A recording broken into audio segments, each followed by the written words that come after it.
মৃগাংক মোহন দত্তৰ বাবে হল ঠেকত পৰিব ভূপেন কুমাৰ বৰা।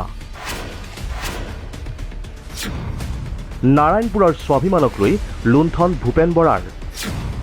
মাধৱদেৱ কলাক্ষেত্ৰৰ নিৰ্মাণৰ নামত সংঘটিত হৈছিল কোটি টকীয়া কেলেংকাৰী। সময় 2017। কোনে মৃগাংকক মেনেজ কৰিবলৈ প্ৰস্তাৱ দিছিল 2 লাখ টকা। ভূপেন বৰাৰ ৰাজনৈতিক অভিসন্ধিৰ পৰিণতি নাৰায়ণপুৰৰ ট্ৰেফিক পইণ্টৰ পৰা আৰক্ষীয়ে চোঁচৰাইছিল মৃগাংকক। ভূপেন বৰাৰ কেলেংকাৰীৰ বিৰুদ্ধে হুংকাৰ মৃগাংকৰ। কাম নকৰাকৈ বিল সৰকাইছিল ভূপেন বৰাৰ ঘনিষ্ঠ ঠিকাদাৰে।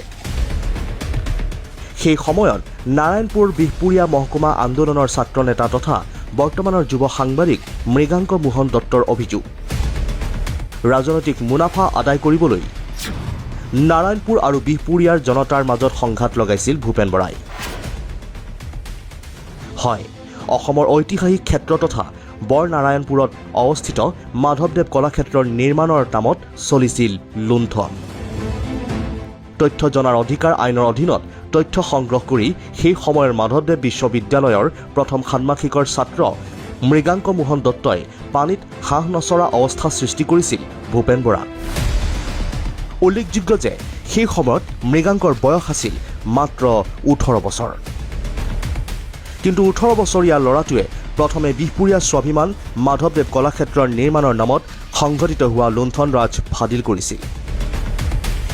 গড়কাপ্তানি বিভাগত তথ্য জনাৰ অধিকাৰ আইনৰ সহযোগত মাধৱদেৱ কলাক্ষেত্ৰৰ নিৰ্মাণৰ নামত সংঘটিত হোৱা ভয়ংকৰ কেলেংকাৰী পোহৰলৈ আনিছিল মৃগাংকই।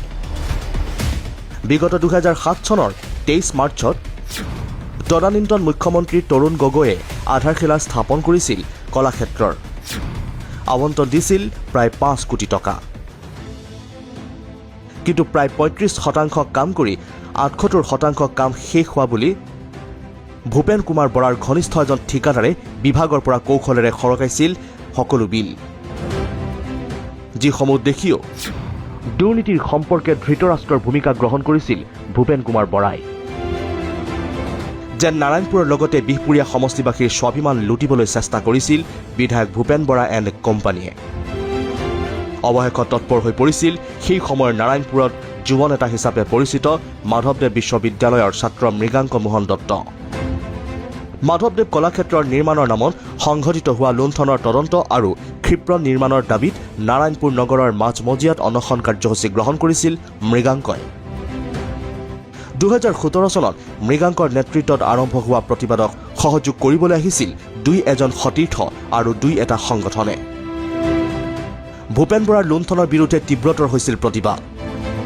লগে লগে নাৰায়ণপুৰৰ সাংবাদিক আৰু সচেতন ব্যক্তিসকলে সহযোগ কৰিলে এই প্ৰতিবাদত।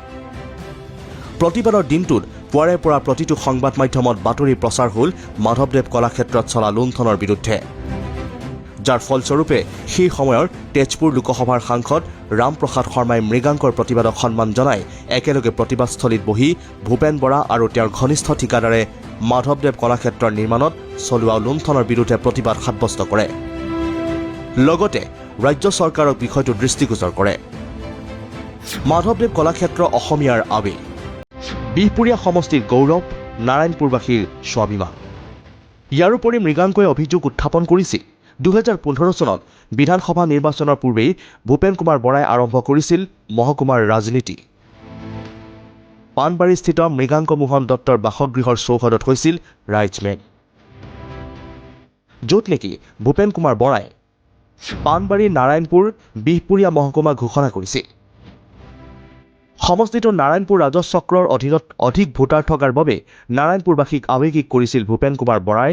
সংঘাত সৃষ্টি কৰাইছিল নাৰায়ণপুৰ আৰু বিহপুৰীয়া জনতাৰ মাজত, যাৰ পৰিপ্ৰেক্ষিতত শাৰীৰিক আক্ৰমণৰ দৰে ঘটনা সংঘটিত হৈছিল। মহকুমা আন্দোলনৰ সময়ত 16 বছৰীয়া উচ্চতৰ মাধ্যমিকৰ 2য় বৰ্ষৰ ছাত্ৰ আছিল মৃগাংক। প্ৰথমে প্ৰতিবাদ সাব্যস্ত কৰিবলৈ ওলাই গৈছিল মৃগাংক। ৰাজপথত টায়াৰ জ্বলাই এক প্ৰকাৰে মহকুমাৰ বাবে যুঁজ দিছিল মৃগাংকই। পুৱা 5 বজাৰ পৰা ঘোষণা কৰা বন্ধত নাৰায়ণপুৰবাসীৰ স্বাৰ্থত মৃগাংকই অধিক উত্তাল কৰিবলৈ বিচৰাৰ বাবে নাৰায়ণপুৰ আৰক্ষীয়ে পুৱা 7 বজাত নাৰায়ণপুৰৰ ট্ৰেফিক পইণ্টৰ পৰা চোচৰাই আটক কৰিছিল মৃগাংকক। আজি যেন মৃগাংকৰ দৰে যুৱকে বুজি উঠিছে জনতাক আৱেগিক কৰি নিজৰ ৰাজনৈতিক মুনাফাৰ আদায়ৰ বাবে ভূপেন বৰাহঁতৰ দৰে নেতাই কেনেদৰে দুয়োটা অঞ্চলৰ জনতাৰ মাজত সংঘাত সৃষ্টি কৰাইছিল।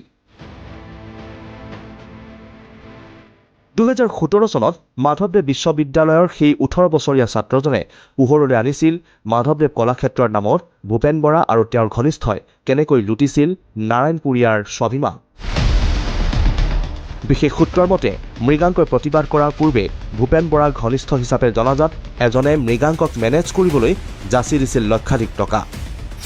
কিন্তু টকাৰ প্ৰতি ভূক্ষেপেই নিদিলে মৃগাংকই।